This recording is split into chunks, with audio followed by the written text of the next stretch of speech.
right, Celebrity Friday on Your View. Welcome to the show. I am Morayo Afolabi Brown. As always, I have the ladies with me. Hello. Right. Beautiful. Yeah, thank you. And we have a guest co-host, Nkiruka Nkem. Welcome to the show.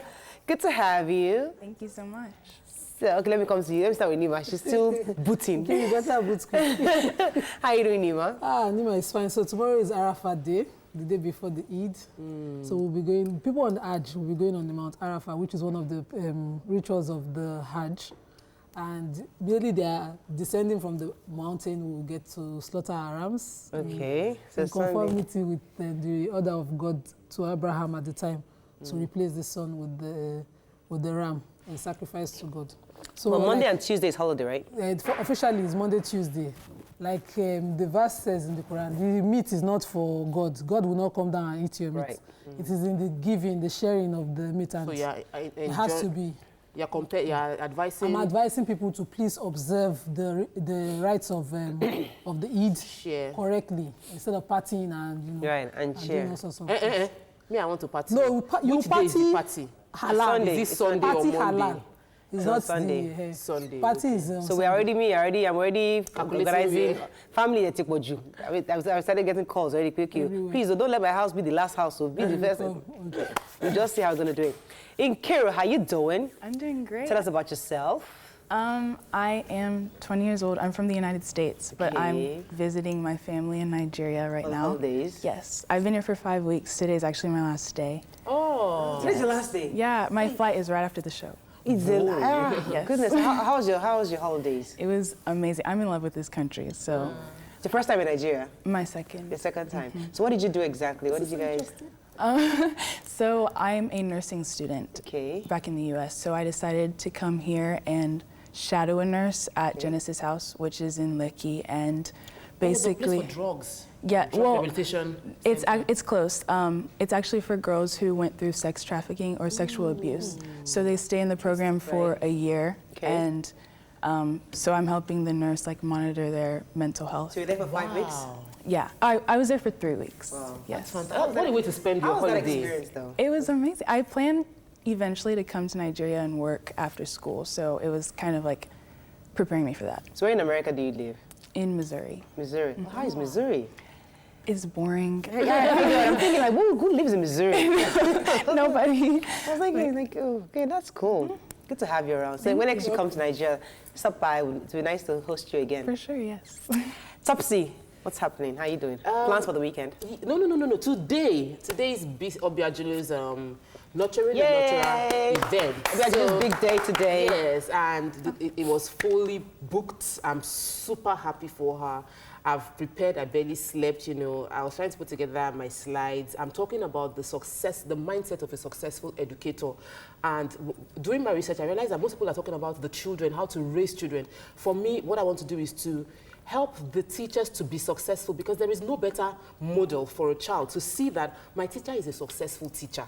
My teacher enjoys what he or she is doing. Right. So if you can model success and joy and happiness and a full life, your students would look at you and be inspired by your life. And I'm really excited about what we do today. I like that concept. It makes a lot of sense. I'm eager. Oh, I'd love to be there. I just have so much to do. Oh, it's been nice to be there. But I'm so happy that you guys are supporting. I know Mariam is also going there. Mariam is the anchor of the event, so she's going to do the entire roll call from the beginning to the end. Nice. Nima, would you be able to make it? It wasn't even in the plans. I'm doing Yahoo work and everything for the Eid. All my family members your view is represented there. We'll be fine. Fantastic. Well, what are you doing for the weekend aside from eating ram? No. I'm recuperating. I've been under the weather, and my cold is gradually coming out, and hopefully by weekend I should be in top form. Okay. But this Saturday, I'm not sure I have any major plans, though. I don't know. I'm not sure. Tomorrow is not the 18th, right? No, it's not. Because I have a speaking engagement on the 18th, so it's next weekend. Okay, let's go on a break. When we come back, we'll look at the top stories in the headlines. Stay with us. We'll be right back.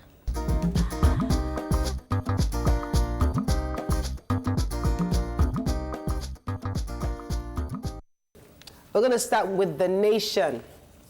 Police-army clash over slain officers and civilians. World Bank invests $11 billion in Nigeria, says country director. Kogi Deputy Governor Achuba suspended.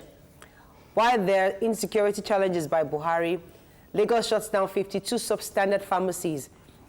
This story about the police and army clash is all over the paper. So let's... Nkiru, you have the 52 pharmacies. Start with the 52 pharmacies. Yeah, go ahead, Nkiru. So basically, in Lagos, they shut down 52 pharmacies because they were operating illegally.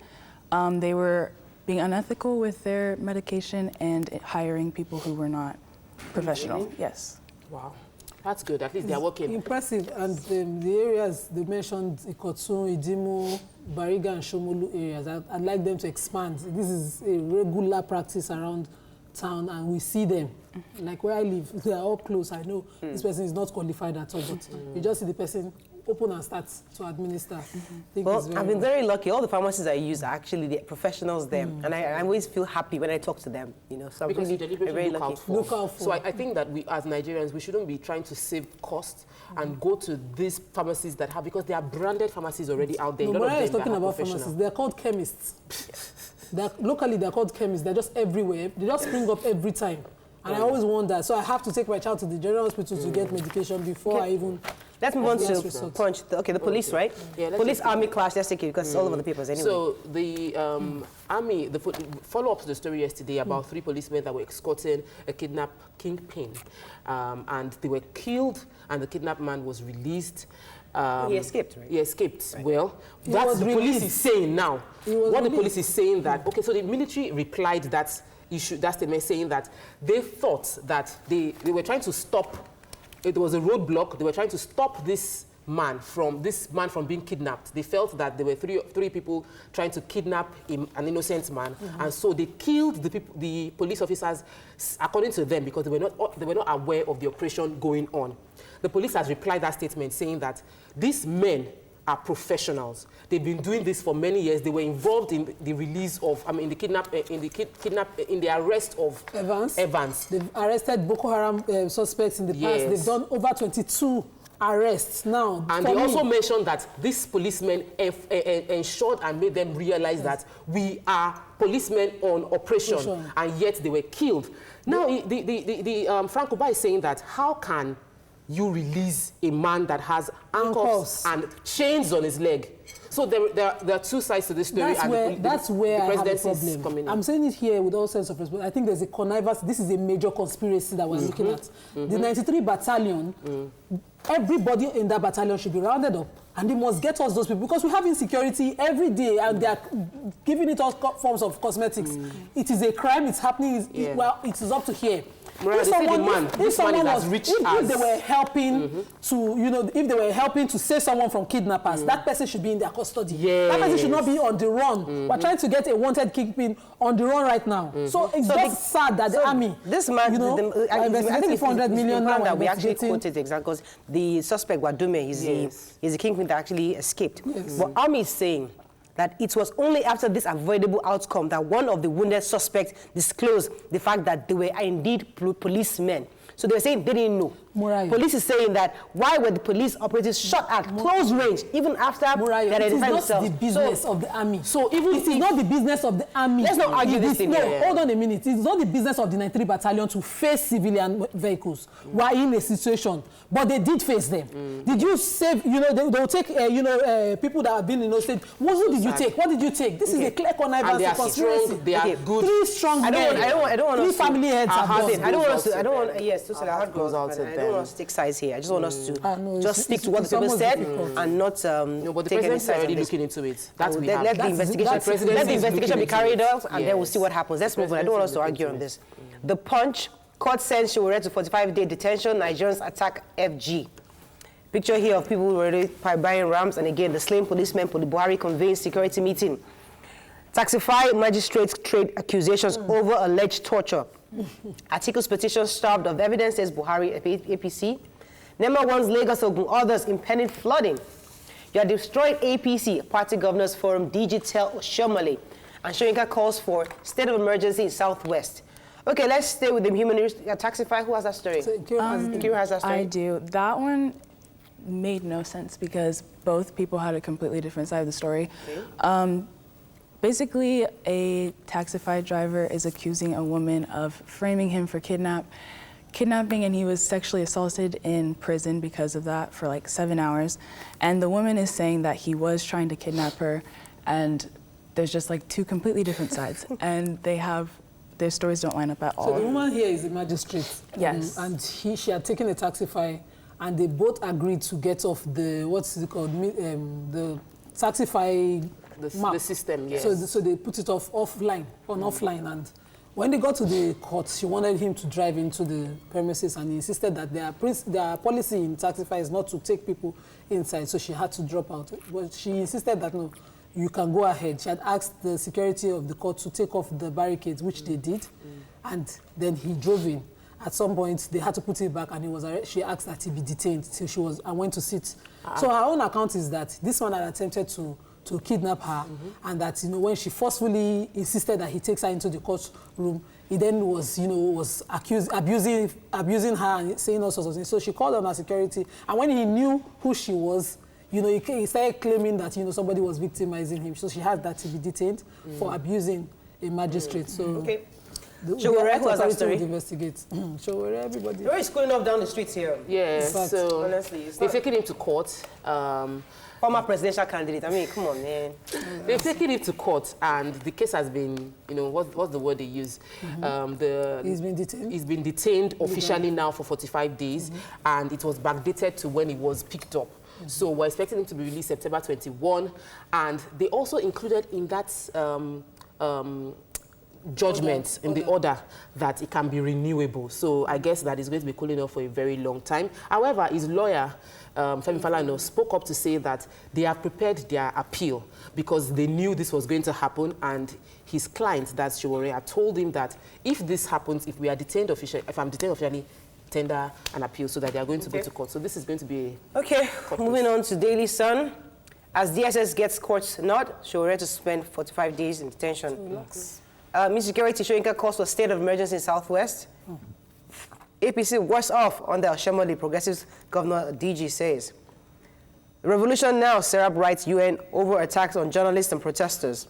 Okay, which story are we taking, Jim Iyke? Okay, so Jim Iyke was speaking in Ondo at the 85th birthday of one of the Afenifere elders, and he was saying that the president advising that they should call a state of emergency in the Southwest due to the insecurity that is rife right now in the Southwest, and that he thinks that the situation needs that state of emergency. I, for instance, know the governors of these states who have a problem with the state of emergency because immediately they no longer have certain powers over their Okay. Moving on to Vanguard. Rumpos as DSS gets ordered to detain Showore. Killing of policemen by troops in Taraba. Police accuse army of lying. Amnesty International issues travel advisory on America. Nigeria itching, you're listening, Kira. Nigeria inching towards a second civil war, says Professor Akinterewa. El Zakzaki won't flee Nigeria like you, IMN tells El-Rufai. Yes. So I read the Zakzaki story, but I'll start with the amnesty because immediately I saw advisory in America. So based on, there were 2 killings that took place last week, the one in El Paso and the one in Dayton, the United States. So the Amnesty International has released a press travel advisory on everybody going to America that if it's not essential, don't go to the US. And if you're traveling, ensure that you stay away from crowded areas and depending on your identity and gender, because people of certain gender and identity, race, have been victimized over there. And I'm happy because we tend to hear all these ones about Nigeria and Africa, like we are killing ourselves here, but there are more people dying over there on a regular, right? Oh my goodness, yes. So race is such a big issue in the United States, and Nigerians are always saying how much they want to go to the US, not knowing like how much Black people are hated and how much we go through every single day. So shootings like this, we had a church shooting, a Black church shooting just like a couple years ago, and these kind of things happen all the time. This one was targeted at Hispanics, so yeah. Okay. Moving on now to Daily Trust, the last paper. Hunt continues for kidnap kingpin as police fault army. EFCC hands over Bade's forfeited property to NEDC. APC Governors Forum, our party worse off under Oshomole. Buhari goes to Daura for Salah today. Wow. Army creates special operation in Southwest, and World Bank's net commitment to Nigeria hits $11 billion. Okay, I think that's all we can take on the front page review. Let's just celebrate. Akintola Williams hit 100 next year. Whoa! Not next year. Is it next year? Is it This year Says, was 99 last year. Wow, wow. This August. Wow. Jesus Christ of Nazareth. And I'm happy That's a great age. It should be celebrated. Absolutely. 100, how many people get to live to be Centenarian. 100? He looks healthy. Yeah. Looks healthy, looks great. Oh, that's good stuff. It's good. Oh, trust Yoruba people. It is already getting ready. Ashwebi. Ashwebi has gone down the drain. Okay, that's all we can take on Fun Bridge. When we come back, we'll have a chat with Nkiru and ask her why exactly she came back to Nigeria and what exactly are her plans. Stay with us, Odo. I'll put you on the spot again. Stay tuned. Your View will be right back.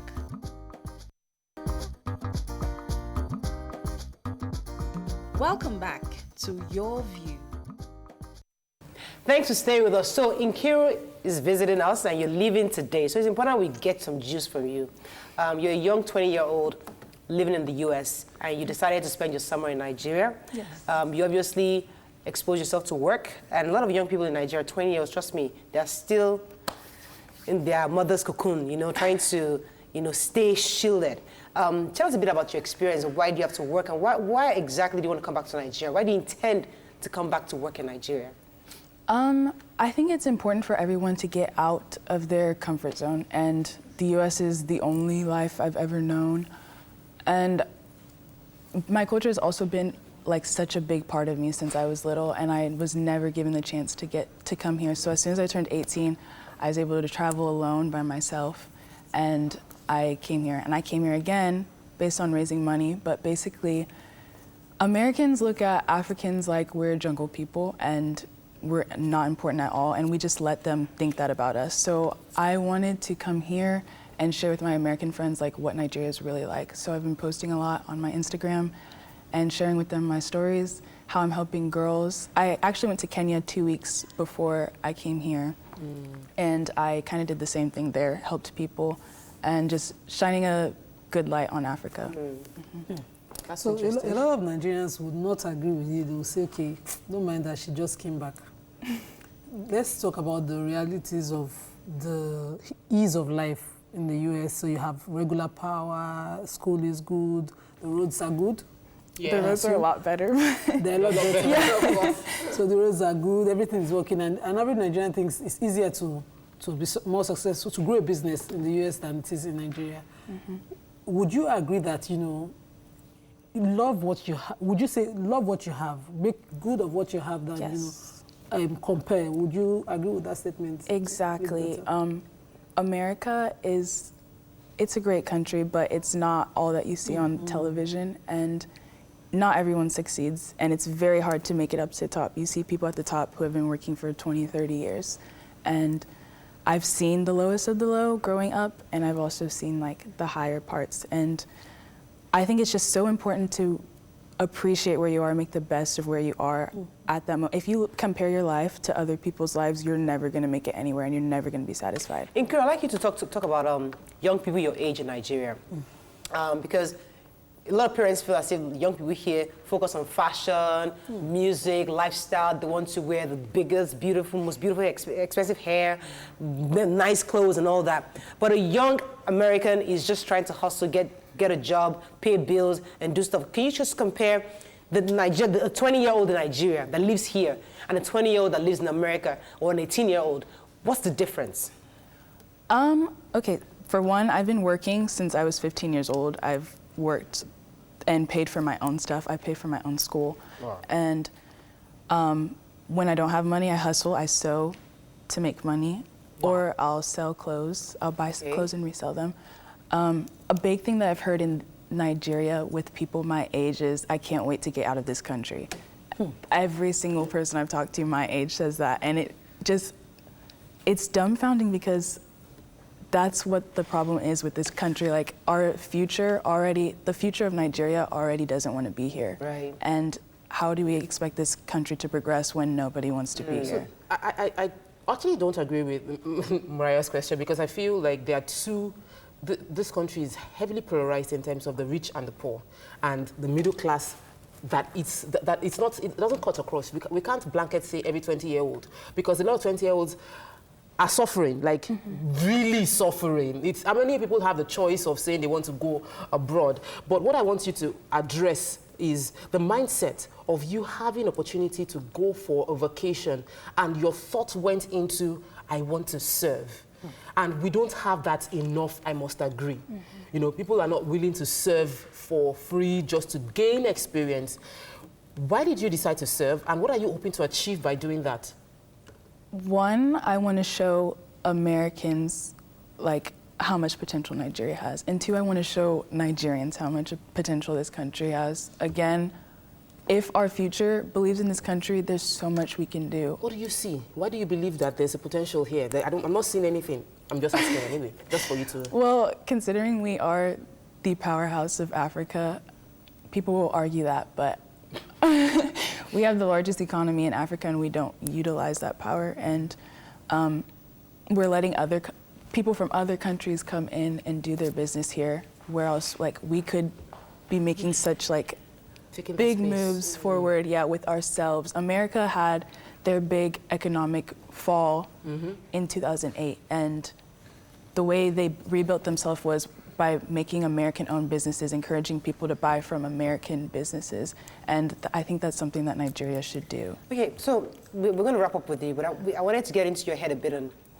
how you think and how you about life in general. How is the dating scene over there? Are you dating Nigerians or are you dating non-Nigerians? Okay, so I am not dating over there. There is a guy that I'm interested in here, but Nigeria? Yes. In this 5 weeks, Jesus Christ. No, I met him last time. You met him last time you came? Yes. Oh, now I know why you came back. Okay. Okay, all right. Okay. What are your plans for Nigeria? Because you say you want to come Let's back. have finished that line of thought now. I'm not into this. We met the guy when we were 18. We came back to Nigeria when we were 20. Okay, so what's happening? What's happening? I'm still trying to figure it out. I am someone that takes steps one step at a time. If it's meant to be, it'll be. If not, is it the person that came with you today in the studio? No, that's my brother. Oh, just checking. Just checking. My brother is my best friend. Oh, cool. All right, so it's good to have a chat with you. Just wanted to get into your head. Since you're going back to America right after the show, it was good to just get a few information from you. We're going to go on a quick break. Our celebrity guest is in the building. And we're going to start this conversation on why it takes men so long to get married. What are you looking for? What are you looking for? What is the issue? Why a correct man is still in the dating scene? Stay with us. We'll be right back.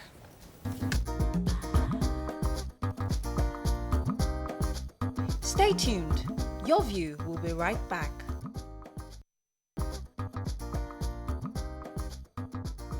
Welcome back to Your View. Thanks for staying with us. So we're going to be asking a very pertinent question this morning. Is there a time, an expiry date for men? And what are men who are able-bodied, successful, waiting for? To join this conversation is a Nigerian actor, Jim Iyke, in the building. You can call us on 070-806-6804. You can also tweet to us at TVC Connect. Please hashtag YourViewTVC so we can read your tweets. Hello, Jim Iyke. Oh, hi, thank you. I like the suit. You know, thank combination you. I felt like a red today. That's very nice. Yes, so this issue of a lot of men are out there. You see, they keep saying, "Oh, they're looking for the right woman." I mean, I have a young lady she's a beautiful young lady who wants to get married, and I tried to hook her up with this man, but the man is still looking for this supermodel kind of style. I don't know what he's looking for, and I keep asking, "Big bros, this girl is available, but he's still looking for something." I'm thinking, what a man who you know that he has everything a married man needs to settle down. Why is it so difficult for him to take that step? Let Nima start with this conversation. What do you think is what's their problem? Why do men find it difficult to settle down?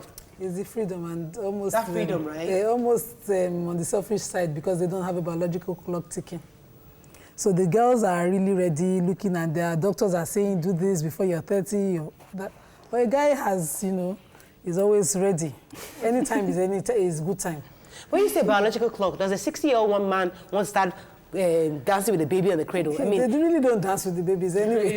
I'm saying like a 60-year-old should want to be part of the growing of the child. So why would you want to say delay settling down to in the old days, so that guys don't come at me on Twitter, they say it's the irresponsibility on the man's side that, you know, that you take that freedom for granted and just want to continue to be free.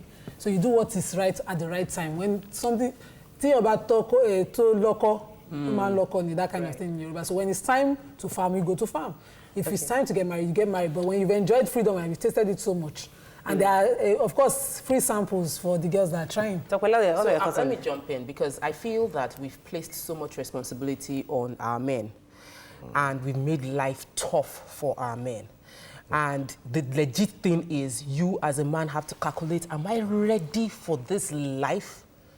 And it is a tough one, because you're paying the school fees, you're paying all the bills, you're having to care for, especially if you're marrying from the eastern side, you take responsibility for your wife's family. They become your family. If there's any medical bill on their side, it's your medical bill. Your medical bill is your own. Like, your life for men in Nigeria can be very tough.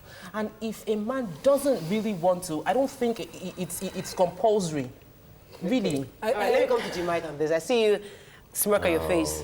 No, the smirk has a whole area of interpretations. And I want to say decisively for all the male folk watching this, that was dragged into this conversation screaming and protesting everywhere possible. So please take that into advisement before we move ahead. When this topic were debated, obviously, I decided I was just going to plead the fifth.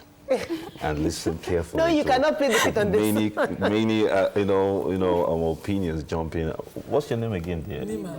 Well, that is a very interesting angle. Your angle is actually closer to home than ever. You know, I want to hear your angle too. Yeah, I really no. It's a very delicate subject, okay, and I dare say I'm also involved in it right in the middle of this conversation. So I want to prefer some sort of angle that's a little different, but also want to hear basically what everybody thinks is the problem, is purportedly the problem. Well, I feel is that fear. There's always that fear to settle down. There's, and it's an innate fear that a lot of people can't really explain. A lot of men, even themselves, do not understand.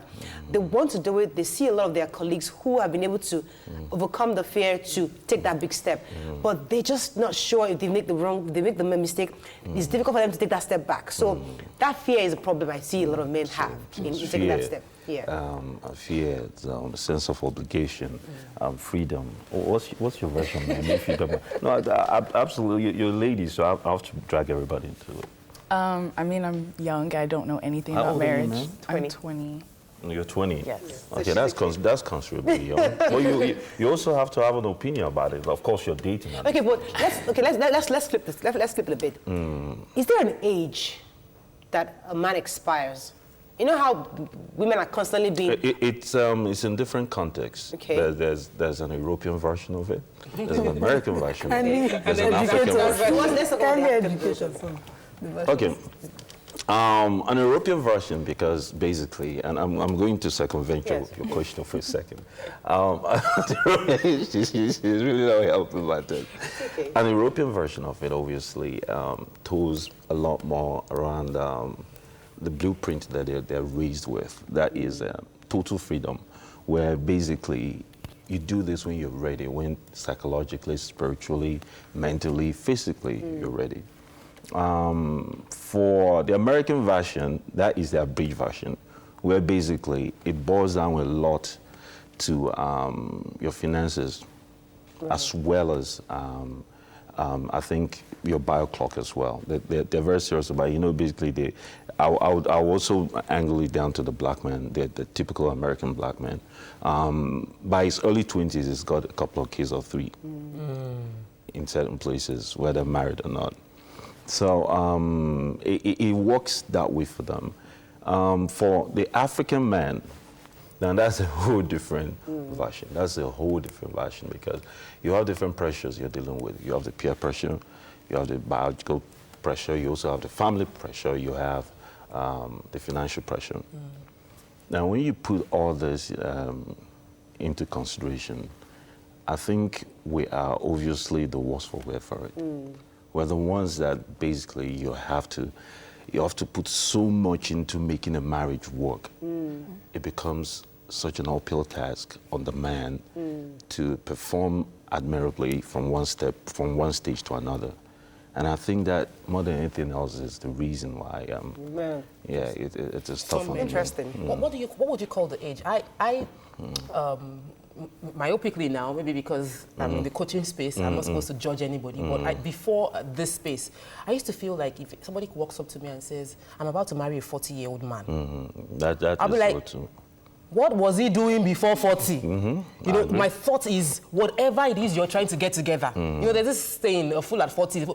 At 40, you should, as a man, be able to summon up the confidence of level of I'm a man. But is that ideology that obviously places the wrong pressure on the African man? So Jim, let's talk. Is that ideology, seriously? Let's talk close. So whether a man is 40, whether he's 20, he falls in love, shouldn't marriage be the next thing? Should long-term dating be the next thing? No, the narrative changes considerably from generation to generation. Our fathers had it easier. We all know. I'm not, please, by no means should anybody take this the wrong way. No, they did. They did, I promise you. It was basically in black and white then. They were not under the same pressure that we suffer today, because it was so easy for them. You meet someone you like, okay? You do the right thing. You go to the family, make your presence known, and the next stage is marriage. Yes. Now, ours, there's so many variables in between. There's so many gray areas. Right. And then there's so many exposures to so many windows that you can't begin to fathom what you're dealing with. Let me take this call. Hello, are you there? Hello. Good morning. Good morning. Thanks for calling. Go ahead. Yes, my name is Odunton. I'm calling from Abuja. Oh, Chief. is that you? First time caller, I will call it. Welcome to the show. First time caller. Right. Yes, sir.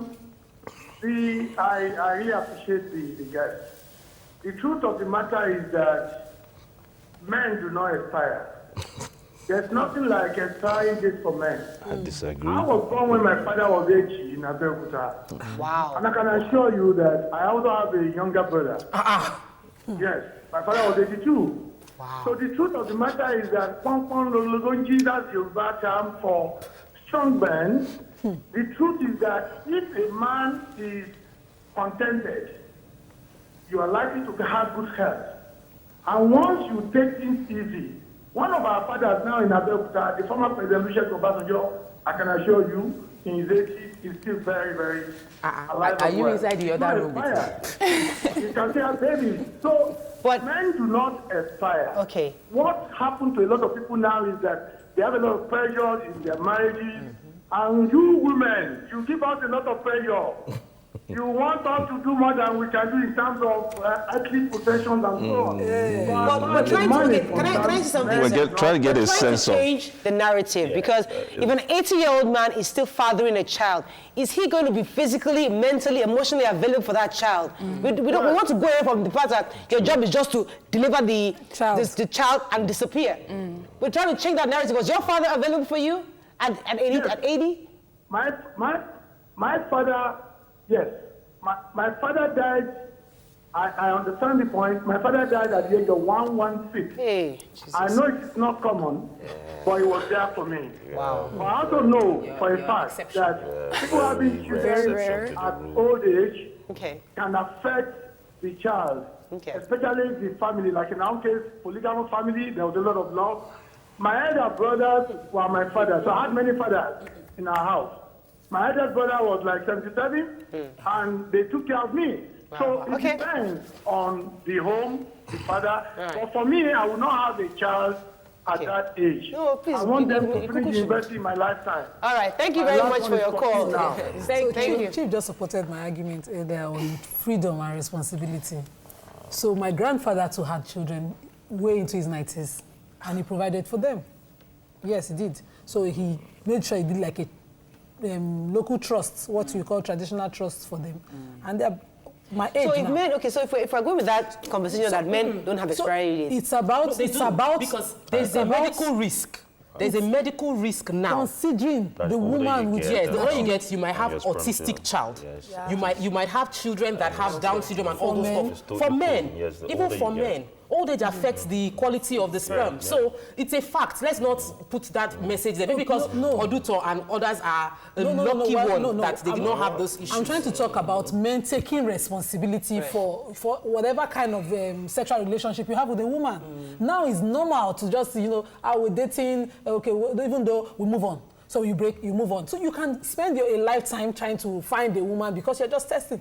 But in those days, yes, everything was done in a way that, you see a 20-year-old man is a man because of taking his responsibility. Right. You don't just take a woman to bed and then walk away. You live with the consequences of that action. Okay, there are consequences. That's what he's saying. No, they haven't. They haven't. We have baby fathers these days. No, let me land my responsibility. So back in the days, for your parents, they didn't need to have everything in the world. They just had to prove that I am willing to marry this person. And all the women then will gladly marry, move into that 1-bedroom, hoping that after a while they'll move into 2-bedroom. Women now don't want to move into 1-bedroom. They are looking to move into a 3-bedroom, you have a car and all of that. In most cases. That's number one. Number two, before, the men just had to take care of being the financial provider. Now, women put me under pressure. You must meet my emotional needs. That again is another generalization. You must meet my parenting. We put family obligations on them that they didn't used to have before.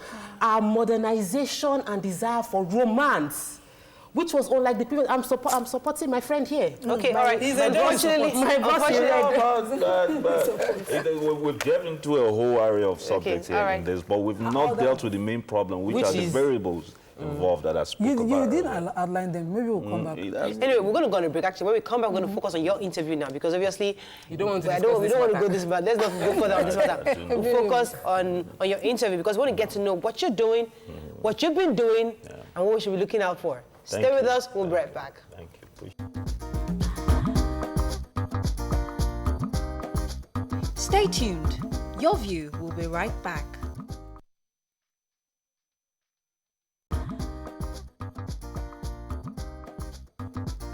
Welcome back to Your View. Thanks for staying with us. So he's one of the highest paid actors in Nollywood and has appeared in over 150 films, probably known as the ultra-modern bad boy of Nollywood.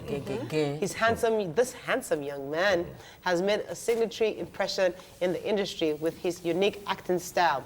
Welcome with us again, James Iyke Osogbuma, probably known as Jim Iyke. Wow, I didn't know that was your name. Just murdered my son, my please correct her.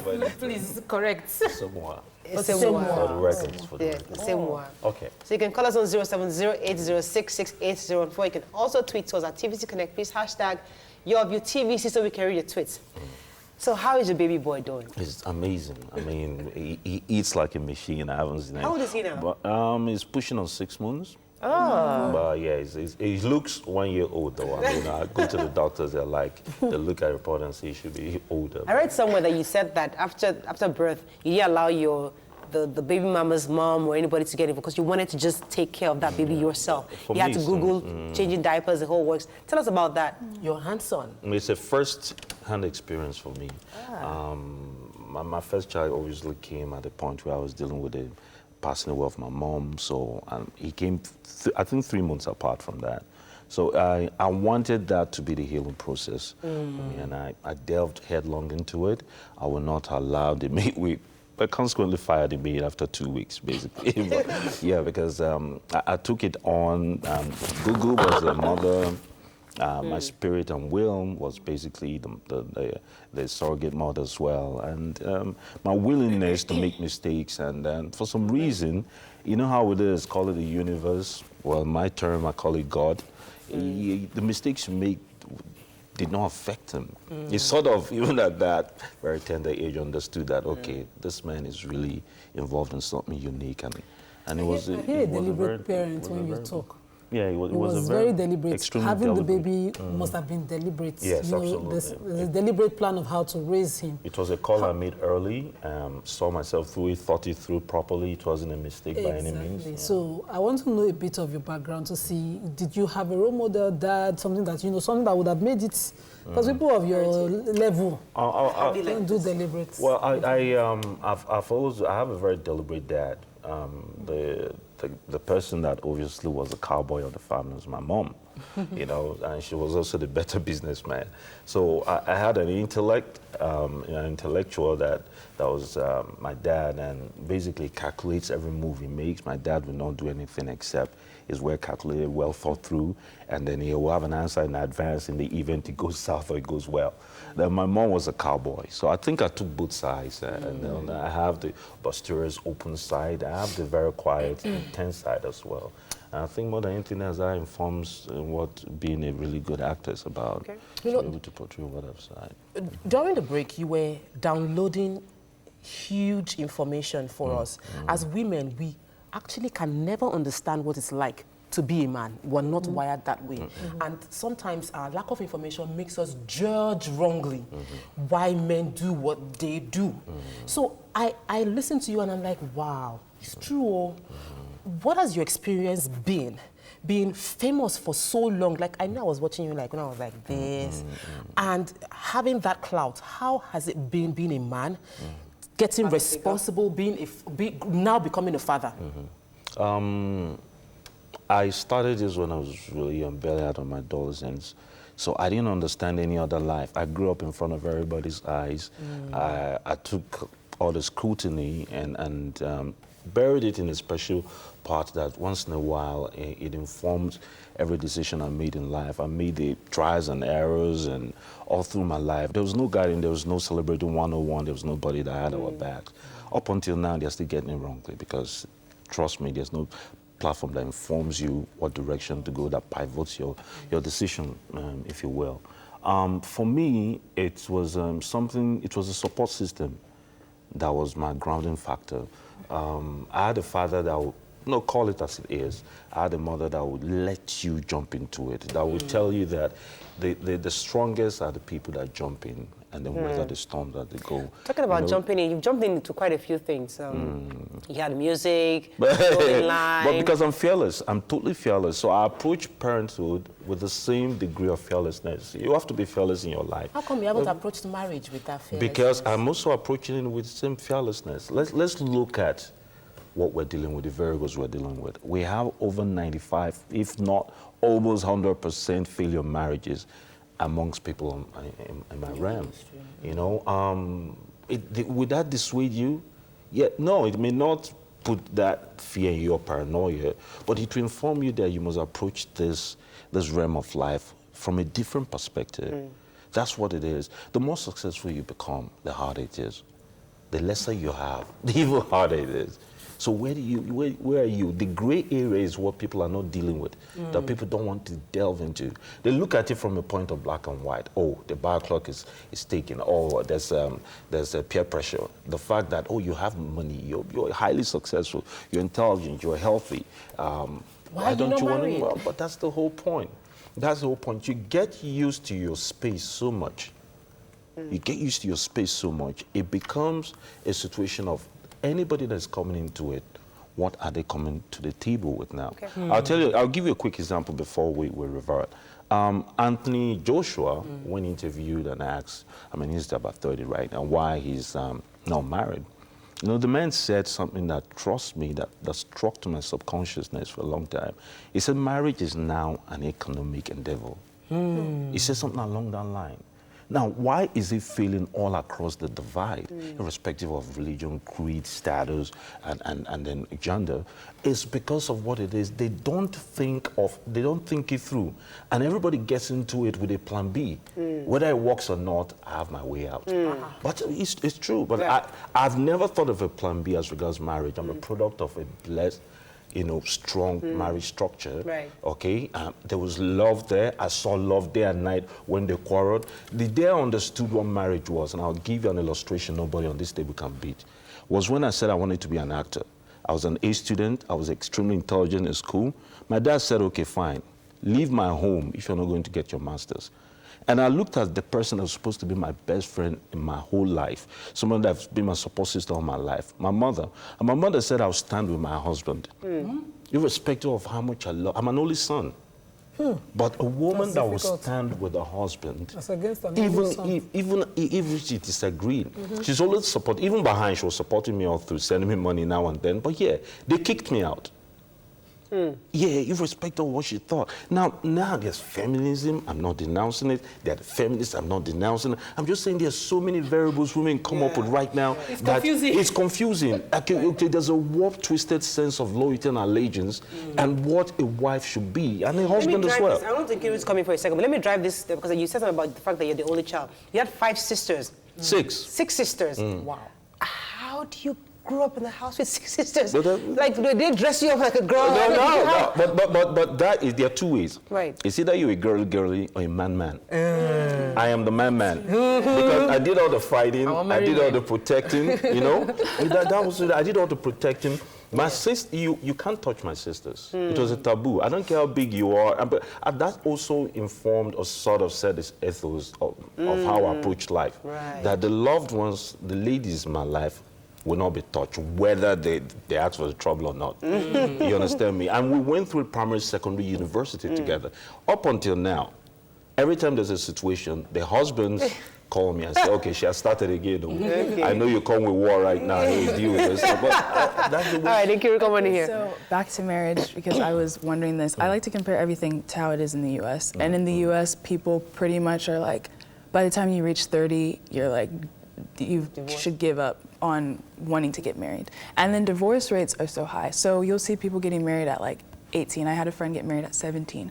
So their ideology is that you grow together and become financially stable together. Now, I'm wondering if it's the America well, finish up, we'll deal with that as well. Whereas here, it's like you want to be financially stable before you get married. So which one, like, do you feel one is wrong, or which one do you feel that's right? But if I sample this properly, I think I've spent, America is more or less my adopted country. It's my second home. I still live in Atlanta, and all my friends, I have friends from every divide. I have friends in the military, I have friends in tech, I have friends everywhere, and then the common denominator still is the understanding of the person that you've taken in as your woman. I don't think it has anything to do with time, space, and age anymore. Okay. No, not anymore. I mean, maybe a certain version of America, but most of my friends, the deciding factor is still who the partner is. It doesn't have to. I have an area of successful friends that are married, I'm divorced, and decided this is not for me. I'll focus on my energy on raising my kids, being best friends with my partner, and moving on. Let me take this call from Sarah. Sarah, are you there? Yeah, I'm there. Thanks for calling. Go ahead, please. Yeah. When I got married to my husband, I was understanding that before marriage, it was kind of getting as in, it was understanding. Then after marriage, there was a bit of this and that. It wasn't that smooth like the way I expected it to be.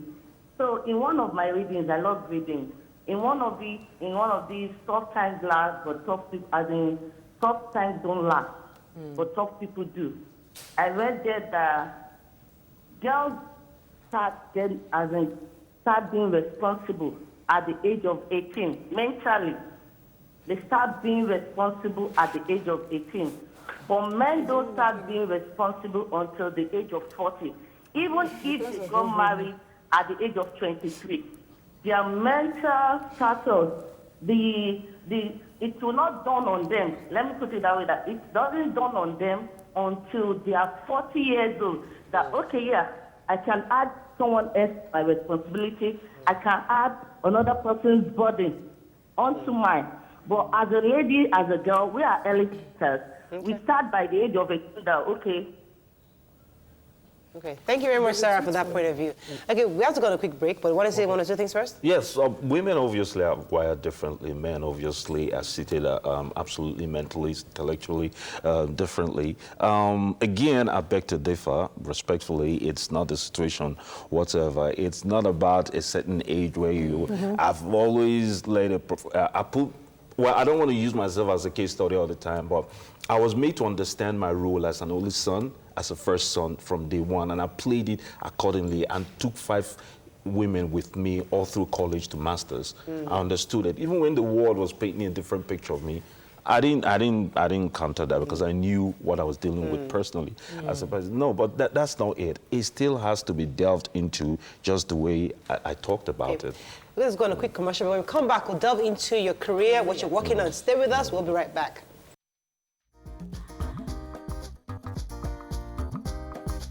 Stay tuned. Your View will be right back. Welcome back to Your View. The lover boy. This is your countenance in movies, eh? That's strong, rugged, you know. Like was it planned or that's just your personality? I'll tell the most beautiful men in the world, and please take this to the bank. The men, trust me, that give it a whole aura of strength outside. When you break through the layers, you'll have the best person in the world. I promise you. Always go for the tough guys. Yeah, the strong. Yeah, not the ones that... No, you have 2 kinds of strong men. The ones that run their mouth all day. They're not really strong. So you started producing movies. Yes. I mean, I know you produced quite a few that we've watched, but...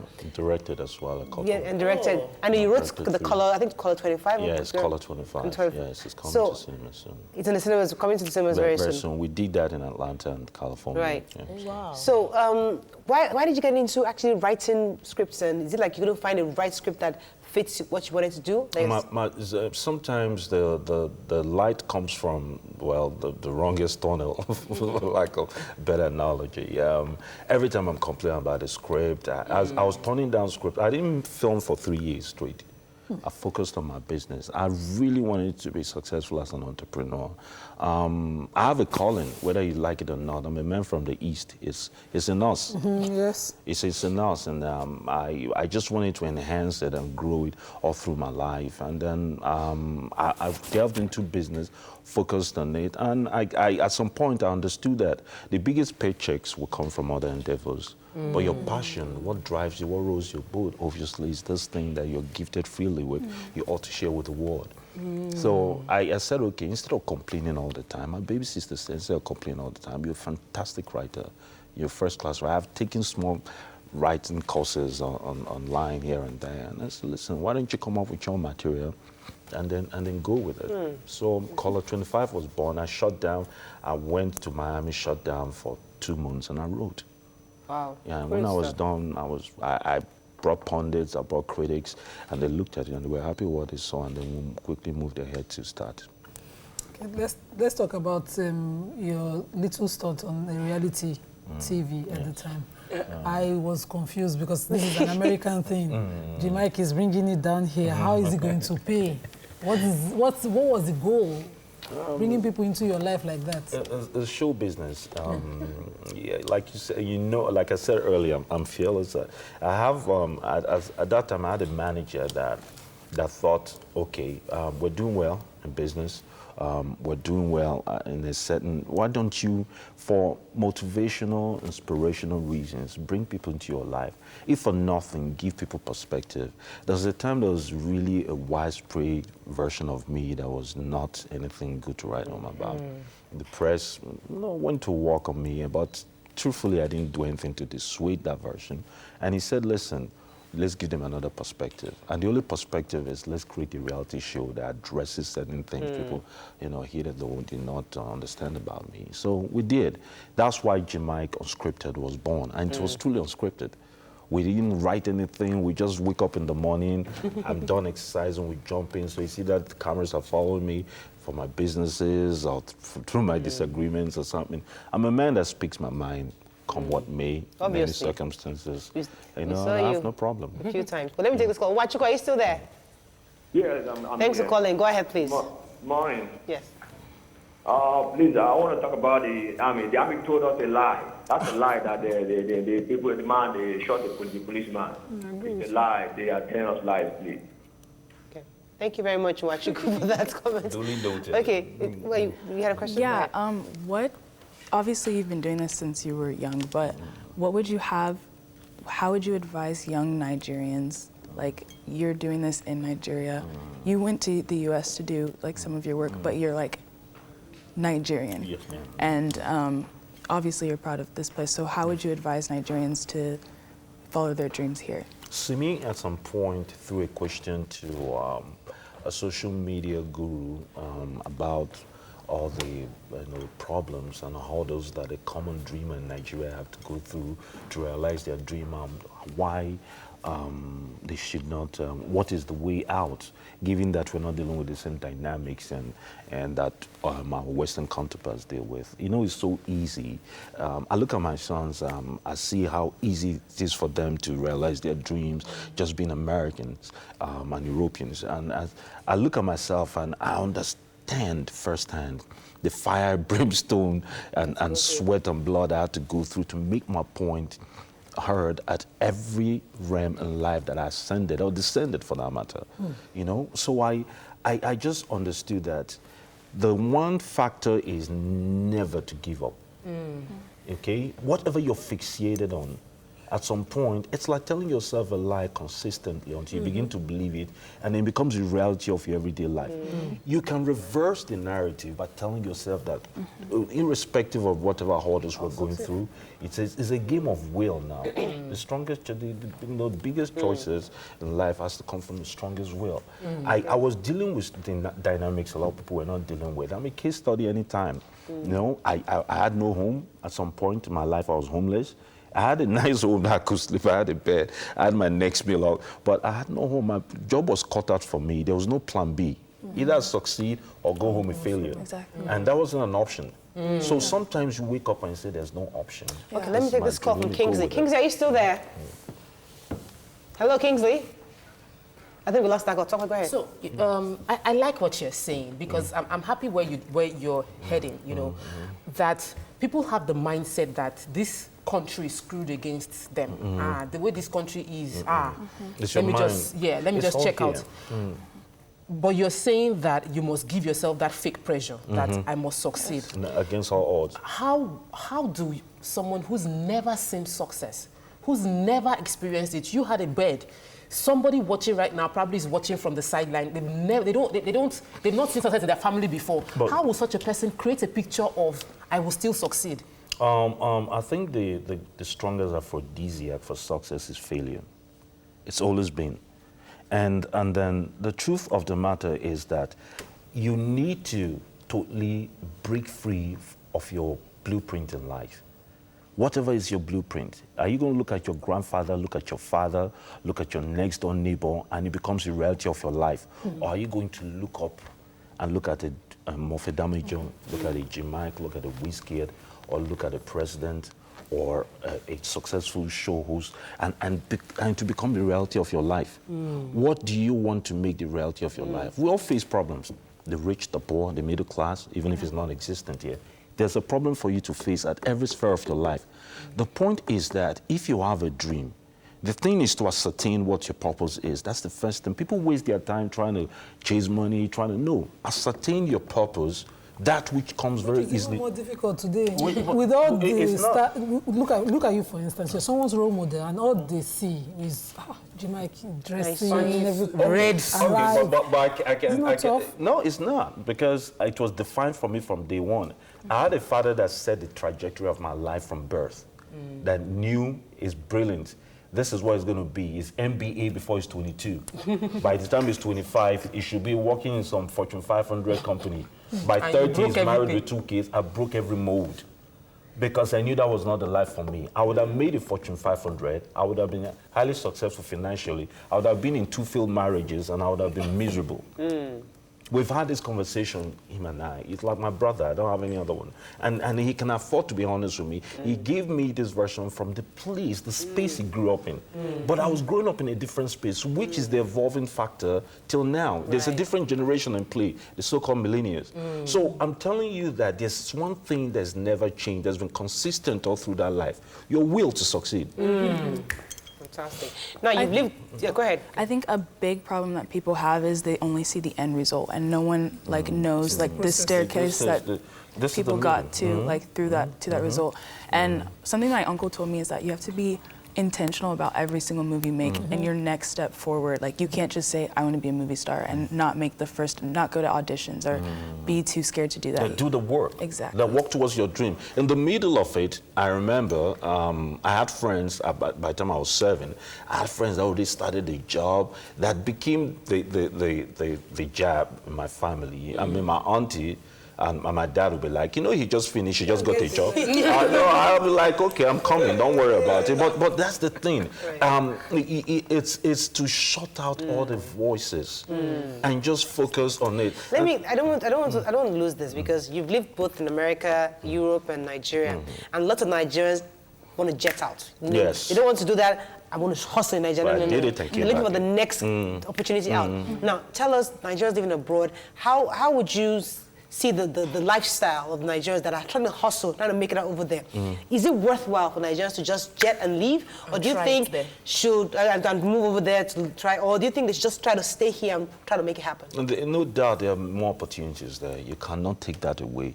Okay. The fact that if you take the will and your zeal to succeed, given also the variables you have to deal with back home, a whole bunch of people waiting for you that's riding on the story of your success. Yeah, that's why Africans leave from here, take that mindset across there with little opportunities to make it. But again, there's something that you're dealing with, a dark horse behind the scene, if you will, that a lot of people are not willing to talk about. The embarrassment that comes from it, the fact you're a second-hand citizen, the fact that you will never get that first grade of life you will get from your motherland, and the pride and joy that comes from succeeding from your own space. It's always in-out that works rather than out-in. I promise you. You know? We have to run up very soon. Can you tell us what you're working on? What should we look out for? When are the movies coming out? What's out there? We just had a movie. It's called The Setup. I played Uncle Adam. He's a socialite, one with a false sense of entitlement and a false sense of self-aggravation as well. He's a genius investment banker. And then the family that he pledged his loyalty to at some point, he began to question that loyalty and wanted to set up for himself on their backs, on their platform. And they saw that as an act of betrayal. And the conflicting factor that evolved from there, it's what set the pace for this story. I think it's a visually invigorating story. It's effortlessly inclusive of almost every genre. It came out today. Wow. And I'll tell you something for certain, it's one of the best films I've made. Oh, fantastic. Good. Let me take some tweets hailing you. Otumba Toby Daniel says, Jim Iyke of life. Listen to your song with Tubaba this morning. Voila, seeing you on my TV. You look great, bro. Thank you. Love your works. You just don't go wrong with shades coming for this one. And then he tweeted at all of us. Then PJ Amabola says, Jim Iyke's story today is a further pointer to the need to get up and close to people in life before you judge them. Everyone has got their other side. His story is also a confirmation that a cemented marriage will impact positively on the children. Did they hear you? Jim Iyke, do you age at all? Because the day you started watching movie, the day you started acting, you look exactly the same. Well, I don't let things worry me. Maybe I would have been seriously if I had married somebody else. That's a shade. No, that's no shade. The truth is that I really, I think from 15, I've made a point of really taking care of myself. How do you do that? I'm an athlete in the sense. Even when I give weight from holidays and all that, I know my regimen. I stick to it. I eat properly. I don't let things bother me. One or two business platforms I've created, I got to run from the beginning when it was about me. I was a micromanager in every sense. And then when I started to form alliances and partnerships and put things in the hands of people that were better informed. Did you dye your hair? No. Excuse me? It's my scalp you're looking at. You have green. Well, I'll tell you why, though. I'll tell you why. I have a friend that's 52. Okay. We have a boys' club. He met me in a lounge, a business lounge, and said, "Guess my age." I'm like, this is so weird. I thought maybe it's a gay move. You know why you understand? And I guessed. Oh, okay. He said, no, he's physically fit. He's got six-pack. He's a badass judoka. He will take 3 men without stress. You know, and I guessed. He said, no, I'm 52. And I'm like, then he was 50. I'm like, seriously?